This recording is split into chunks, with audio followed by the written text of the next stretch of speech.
लेकिन इस समय भी कुछ हुआ, कुछ कार्य हुआ। और सच में देखें तो मुश्किल परिस्थिति में जो कार्य होता है उसी की विशेषता होती है।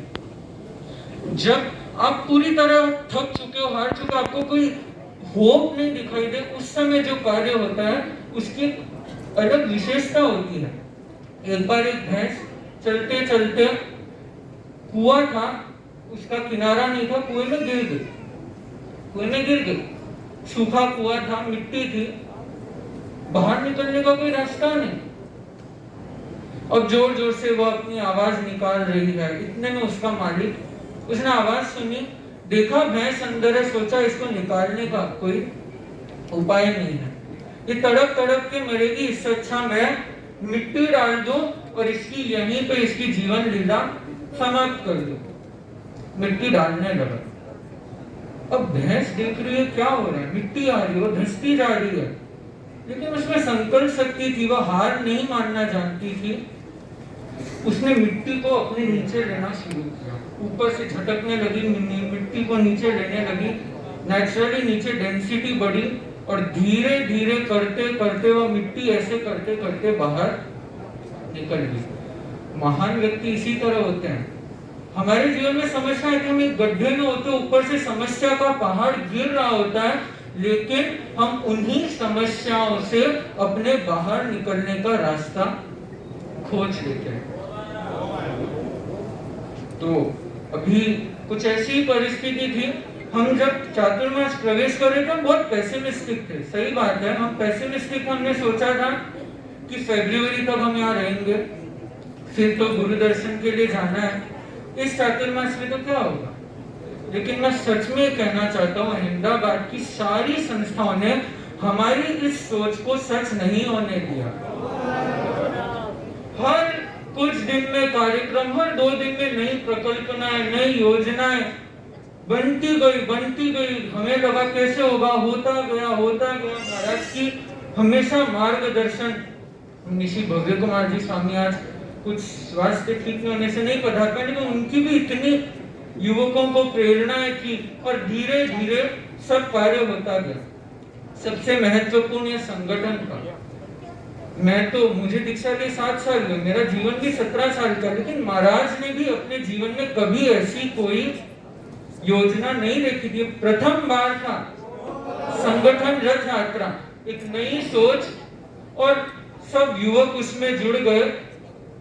संगठन सिर्फ संख्या से मजबूत नहीं होता, उसमें बहुत चीजें चाहिए। हमारी एकता होनी चाहिए, सबका सामंजस्य, कोऑर्डिनेशन होना चाहिए, और जो नहीं होना चाहिए वो है ईगो टसल्स।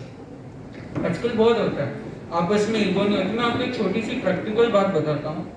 आप समझिए आपका ग्रुप डिस्कशन हो रहा है, राइट, और उसमें कोई व्यक्ति एक लच्छेदार अंदाज में अच्छी सी बातें बता रहे हैं, आप सुन रहे हैं, लेकिन सुनने की वजह क्या होता है, कुछ लोग ऐसे होते हैं वो ये करते हैं कि बोलना बंद करें, तो मैं ऐसा क्या बोलूं कि सब कुछ एक विटी कमेंट दूं या कुछ एक क्लेवर आंसर दूं कि सबको लगे that I am the most cleverest and intelligent person over here.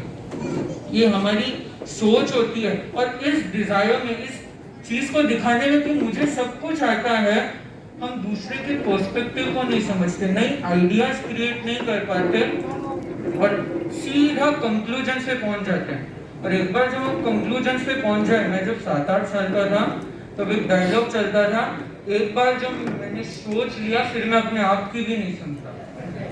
एक डायलॉग चलता था, एक बार जब मैं कमिटमेंट कर देता हूँ फिर अपने आप की भी नहीं सुनता। इस तरह की बातें होती है। जब ऐसा ईगो पॉइंट आ जाता है तो हम विकास नहीं कर पाते।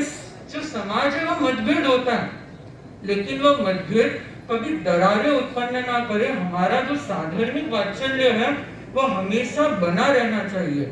2 शेर थे, एक जवान एक बूढ़ा, अच्छी बनती थी, अच्छी बातें करते थे। एक दिन गलत फैमिली हो गई, मिलना जुलना बंद हो गया, एक दूसरे के दुश्मन बन गए। एक दिन बूढ़े शेर के पास कुत्तों की एक फौज, 20-25 कुत्ते उसको घेर कर खड़े हो गए। अब आप जब फ्रंट फुट पे होते हैं तो आप फिर भी अटैकिंग जोन में होते हैं तो हटा दें, लेकिन फिर जब आप बैक फुट में आ जाते हैं तो एकदम सिचुएशन आपकी कंट्रोल में नहीं रहती। वो भी थोड़ा बैक फुट में आ गया, बूढ़ा शेर, इतने में वो जवान शेर था, वो आया, जोर से दहाड़ा, सब कुत्तों को भगा दिया। जो दूसरा शेर जो ये देख रहा था उसने कहा तुम्हारी तो इससे बनती नहीं, ऐसा क्यों किया? तो आपस की नाराजगी एक बात है, लेकिन समाज में ऐसी दरार कभी नहीं होनी चाहिए कि कुत्ता भी उसका फायदा उठाए। समाज में ऐसी दरार कभी नहीं होनी चाहिए कि कुत्ता उसका फायदा उठा ले। हमारे भारतीय इतिहास में कुछ दरारों के कारण में कुछ सहना भी पड़ा है, और हम जैनी हैं। हमारा जो विस्तार हुआ है वो पूरा साधारणिक वात्सल्य के कारण ही हुआ है। आज हम ये जैन संस्कार विधि की बात कर रहे हैं, तो आज अगर हम इतिहास देखें 1500 साल पहले, जैन और बौद्ध भारत की सबसे तेजी से बढ़ती हुई धर्म व्यवस्थाएं थी। पूरा हिंदुस्तान अपना रहा था। क्यों? सबसे बड़ा कारण था, हम जातिवाद नहीं मानते थे। कोई भी व्यक्ति हमारे साथ आता, उसे पूरा सम्मान था, साधारणिक वात्सल्य था, उसकी मदद की जाती थी। लेकिन होता है ना, जब आप बहुत ज्यादा प्रोग्रेस करते हैं, लोगों के आप में छूटता है। हिंदू समाज को ये अच्छा नहीं लगा, उन्हें अखरने लगा।